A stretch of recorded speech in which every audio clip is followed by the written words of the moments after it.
नमस्कार बंधुरा इंद्राणी कुकिंग शोते सबाइके स्वागत जानाई। आज के आपनादेर साथे कुद्री दिए दारुण एक रेसिपि शेयर करब।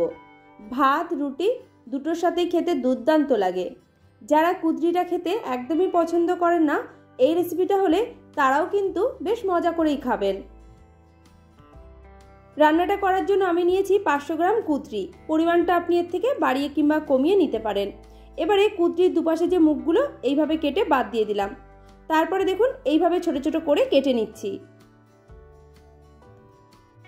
পুরো কুদ্রিটা কাটার পর পরিষ্কার করে ধুয়ে নিয়েছি। এবারে চলুন রান্নাটা শুরু করব। রান্নাটা করার জন্য গ্যাসের উপর একটা কড়াই বসিয়ে তার মধ্যে দিয়ে দিলাম কেটে রাখা আলু। মাঝারি সাইজের একটা আলু খুব ছোট ছোট করে আমি কেটে নিয়েছিলাম। আর দিয়ে দিলাম কেটে রাখা কুদ্রি। এবার এর মধ্যে দিয়ে দিচ্ছি 1 চা চামচ নুন আর দিয়ে দেব অল্প করে জল। আলু আর কুদ্রিটা সেদ্ধ করার মতো যতটা জল লাগবে ঠিক ততটাই আমি জল দিয়েছি। খুব ভালো করে একবার নাড়িয়ে নিলাম যাতে আলু আর কুদ্রির মধ্যে নুনটা ভালো করে মিশে যায়। এবার এটা আমি ঢেকে রান্না করে নিচ্ছি 5 মিনিটের জন্য, যাতে কুদ্রি আর আলুটা হালকাভাবে সেদ্ধ হয়ে যায়। 5 মিনিট হয়ে যাওয়ার পর ঢাকনাটা খুলে নিয়েছি। আলু আর কুদ্রি হালকাভাবে সেদ্ধ হয়ে গেছে।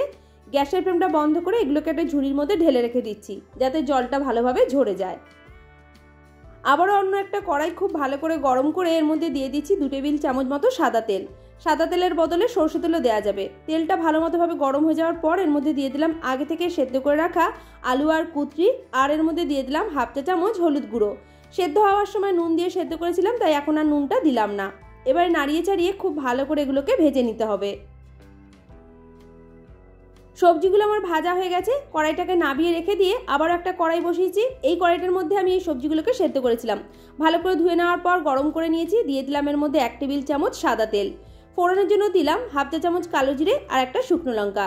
মিডিয়াম ফ্লেমে 20 থেকে 25 সেকেন্ড ফোড়নগুলো যখন ভাজা হয়ে গেছে দিয়ে দিলাম কোচানো পেঁয়াজ। বড় সাইজের একটা পেঁয়াজ খুব ঝিরিঝিরি করে কুচিয়ে আমি এর মধ্যে দিয়েছি। হাই ফ্লেমে পেঁয়াজটাকে এবার ভেজে নেব।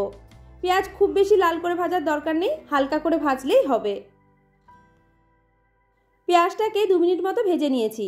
এবার এর মধ্যে দিয়ে দিলাম ছোট সাইজের একটা কেটে রাখা টমেটো। আর এর মধ্যে কিছু গুঁড়ো মশলা অ্যাড করে নিচ্ছি। 1/2 চা চামচ হলুদ গুঁড়ো, 1/2 চা চামচ দিচ্ছি লঙ্কার গুঁড়ো।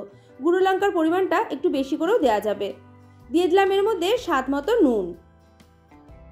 এবারে সব মশলা একসাথে খুব ভালো করে কষিয়ে নিতে হবে। মশলাটা কষানোর সময় যদি শুকনো মনে হয় অল্প করে জল দিয়ে দেবেন, তা না হলে নিচটা পুড়ে যেতে পারে। 2 মিনিট মতো মশলাটাকে খুব ভালো করে কষিয়ে নেওয়ার পর দিয়ে দিলাম এর মধ্যে সেদ্ধ করে রাখা আলু আর কুদ্রি।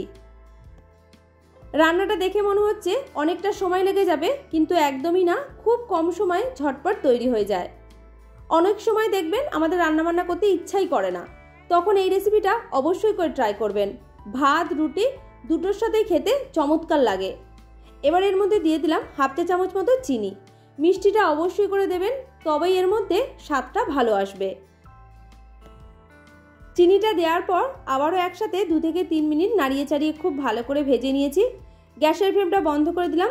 কুদ্রি আলুর সবজি আমাদের তৈরি হয়ে গেছে। গরম গরম ভাত কিংবা রুটির সাথে পরিবেশন করুন।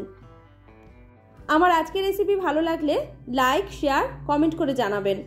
আমার চ্যানেলে নতুন বন্ধু হয়ে থাকলে চ্যানেলটিকে সাবস্ক্রাইব করে পাশে থাকা বেল আইকনটা প্রেস করে রাখবেন। পুরো ভিডিওটা দেখার জন্য আপনাকে অসংখ্য ধন্যবাদ।